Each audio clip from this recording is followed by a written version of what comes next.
Lady C reveals the shocking truth about Meghan's mother in jail. Hello, friends. Welcome to breaking royal news about the notorious hypocritical couple, Harry and Meghan Markle, on our Royal Trust channel. Continuing the ongoing series that sheds light on Harry and Meghan's actions, Lady C has recently provided a highly satisfying analysis of the two individuals who are perceived as traitors to the royal family. Her insights include the following statements. Your observations are indeed accurate. Had Harry and Meghan departed the UK with dignity, their popularity would have likely soared upon their arrival in America. However, their focus on harboring bitterness and seeking revenge has led them to lag behind, riding the trough of public opinion instead of riding its crest. I am wholeheartedly convinced that Harry, who already harbored bitterness and resentment, succumbed to Meghan's notion that they could capitalize on their royal titles for financial gains in the United States.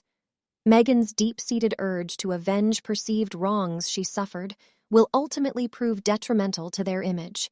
I find this discourse significant and am engaged in reading it for that reason.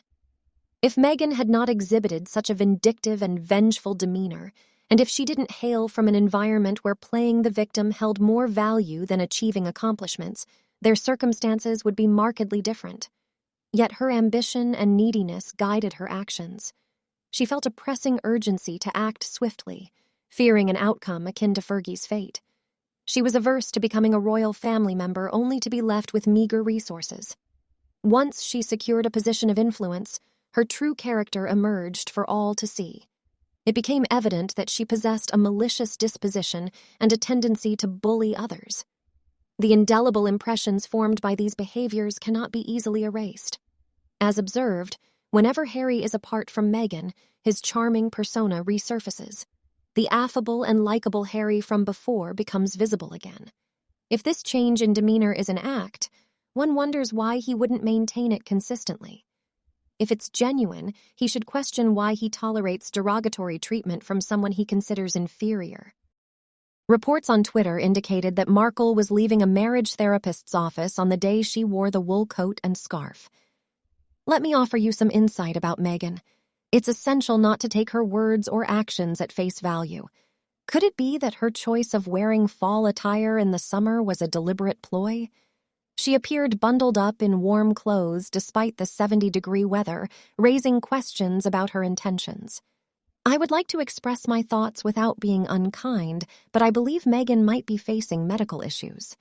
Her legs lack definition, resembling the legs of individuals I've seen, like my own mother, who has had medical problems. These legs don't seem indicative of a person in good health. This, of course, fuels ongoing speculation about the state of her marriage.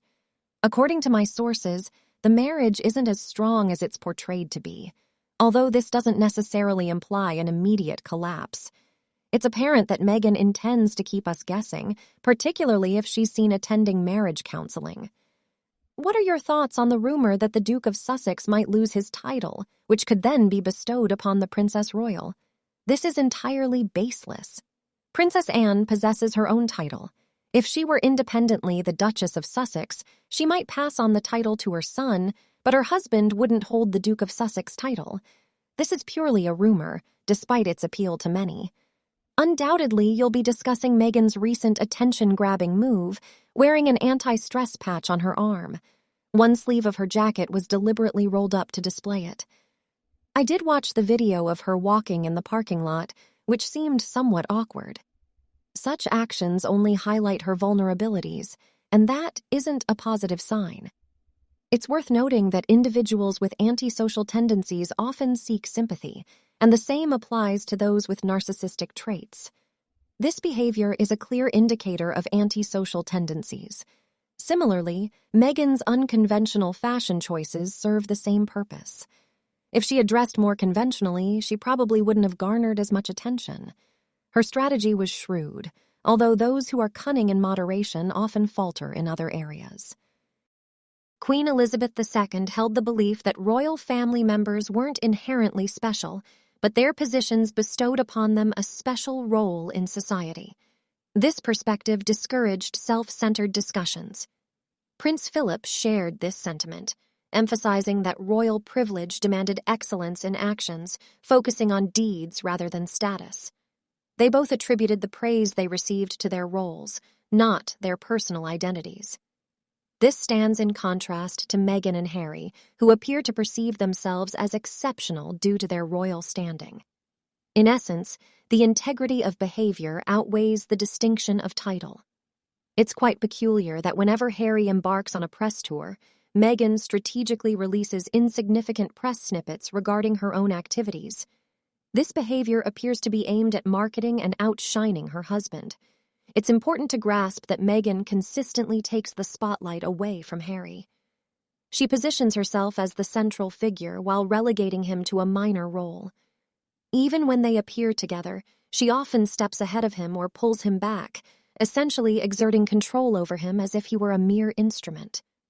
She appears to consider any publicity he receives as an extension of her own visibility. Their dynamic seems to operate on the premise that both of their publicity benefits her. After all, they are meant to function as a team, akin to complementary pairs like salt and pepper or black and white. This behavior would be deemed unacceptable by most men. However, Harry's upbringing with Diana, who frequently vied for attention, may have conditioned him to tolerate such conduct. Until he confronts his mother's shortcomings, he might continue accepting Meghan's behavior. Observing the lavish items Meghan wore alongside the stress patch, one can't help but find it distasteful. Meghan seems eager to showcase her ability to afford luxury attire, potentially due to the item's trackable values. Such ostentation is often at odds with true class. Additionally, the narrator implies that Meghan's appearance has deteriorated, likening her to a disheveled rat emerging from a drainpipe. It's suggested that if Meghan went to the extent of making sure she was photographed at a car park, it's highly likely she ensured her presence was captured at a Taylor Swift concert as well. The narrator is convinced that Meghan may have dealt with mental health issues as a child, hinting at a spoiled disposition. The fact that Meghan's mother, Doria, was absent from her life for a considerable period starting from age 12 speaks volumes. Despite being the primary parental figure during her absence, the narrator posits that this relationship dynamic is quite telling.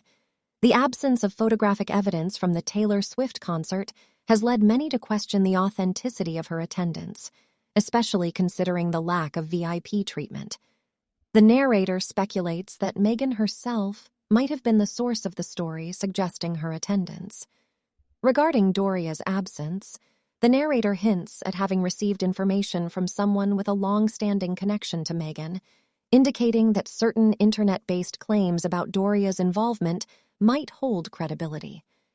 Due to legal considerations, I am obliged to inform everyone that the information I am about to share might pertain to a different individual named Doria Ragland and not necessarily Meghan's mother. There is a Doria Ragland who faced charges in Riverside County Court, California, for fraud and subsequently received a sentence. The case number associated with this instance is MS 79453-DR. However, due to the possibility of this being an unrelated Doria Ragland, it's important to exercise caution, as this situation could also be a deception. A source with insider knowledge stated, "I am well acquainted with the Riverside County Superior Court's procedures. Records related to family, criminal, and civil matters are retained as public records. These records would never be sent to a library. The practice of imaging court records and making them accessible on the court's website likely began in the 2000s. If these records are not digitized, individuals would need to visit the court clerk's office and consult the records index to locate them. Identifying the case type, family, criminal, or civil, is essential for this process. The specific case number format mentioned is not familiar in terms of criminal cases, which usually have a 3-letter prefix followed by numbers. This prefix indicates the courthouse where the case was filed within Riverside County's multiple courthouses. It's challenging to seal a case, and documents associated with it might be considered confidential. Even then, there would likely be a reference to such confidentiality, necessitating a court order. In the event of tax fraud, jurisdiction would fall under federal law, and a county court would lack authority. such matters would be addressed in a federal district court. Considering Doria Ragland's current status as a public figure, accessing her records would require a visit to the county. These records have been removed from the internet. It's important to stress that I am not making any accusations against Doria Ragland, and this clarification is necessary for legal reasons. Nonetheless, it's known that Doria was absent from Meghan's life for a substantial period. Caution is warranted, but it's evident that a perplexing situation exists, one that Thomas Markle refrains from addressing out of politeness. An informed source has mentioned that discussions have emerged around an individual named Dorian Ragland, purportedly a man, and allegations of criminal charges against this person. To verify the authenticity, could you please check Radaris for any records related to Dorian Ragland? I suspect these claims might have been concocted by certain enthusiasts. In Lady C's book titled Meghan and Harry, she made a statement indicating that Doria had been absent for an extended period. When I read this, it became apparent to me that she was possibly alluding to imprisonment, given that the term stretch is slang for a prison sentence in the UK. However, the same word can also innocently refer to an extended period of time. While there's no certainty, I interpreted Lady C's intention as subtly implying Doria's potential prison involvement without overtly stating it. I doubt Lady C would insinuate such a thing in her book without personal conviction. Legally, her choice of words remains ambiguous and open to interpretation, making her immune to potential lawsuits. Admittedly, my interpretation might be overly speculative.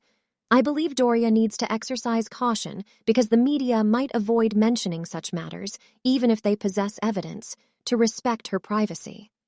Yet, if she were to make any missteps leading to relevance, she could become a subject of media attention. Tom Bower's comments have raised suspicions, leaving me curious about the factors restraining him, whether it's an injunction, insufficient evidence, or privacy laws. Should the allegations hold truth, privacy laws might be the key factor. Naturally, my interpretation might be overly cautious. It's important to recognize that we lack definitive knowledge and that our conclusions are largely speculative. Currently, I'm engrossed in a book about the Queen Mother. I wonder if the uncertainty surrounding her birth motivated the Harkles to explore surrogacy, although it's important to note that we lack definite proof regarding the Harkles' use of surrogates. While I cannot verify the veracity of these stories, if we consider Dr. Ailes, Lord Strathmore's doctor, and the Duke of Windsor's accounts of David and Elizabeth's births, there appears to be an early form of surrogacy involved. An irregular occurrence transpired, and Lady Strathmore displayed deep affection for those two children. Elizabeth and David were her favored offspring. While adopted children are loved as one's own, the situation is distinct from Meghan and Harry's potential use of surrogates, which carries implications for the line of succession and state matters. I wish to clarify that I'm not asserting the legitimacy of the rumors surrounding Meghan's use of surrogates. This statement is made for legal reasons. However, if these claims were true, they would hold significant ramifications as it pertains to the line of succession. It's essential to acknowledge that the circumstances of the Queen Mother's birth aren't necessarily applicable as a template for Meghan and Harry. It's crucial to underline that these discussions are predominantly speculative. I have an observation related to marketing. It's been consistently mentioned that providing clicks to the Harkles' content isn't advisable. It's important to understand that clicks generating website traffic don't necessarily result in actual sales or conversions, rendering them relatively ineffective. Even if we collectively click on Meghan's fashion choices, it doesn't translate into actual purchases, rendering this activity essentially futile. Hence, there's no issue with clicking as long as we refrain from making purchases. In this context, a person who is a marketing professional emphasizes that clicks without corresponding sales lack value. This holds true and extends to the realm of publicity as well. Publicity itself does not necessarily drive sales. This principle was overlooked by platforms like Netflix and Spotify, which mistakenly assumed that mere conversation and attention would automatically lead to increased revenue. What do you think of Lady C's analysis of Harry and Meghan over the past week? Let us know your thoughts below in the comments section. We hope you have found this helpful video. Don't forget to leave a like, share, and subscribe to the channel if you like it. Thank you for watching this newsletter. See you in the next videos. Goodbye.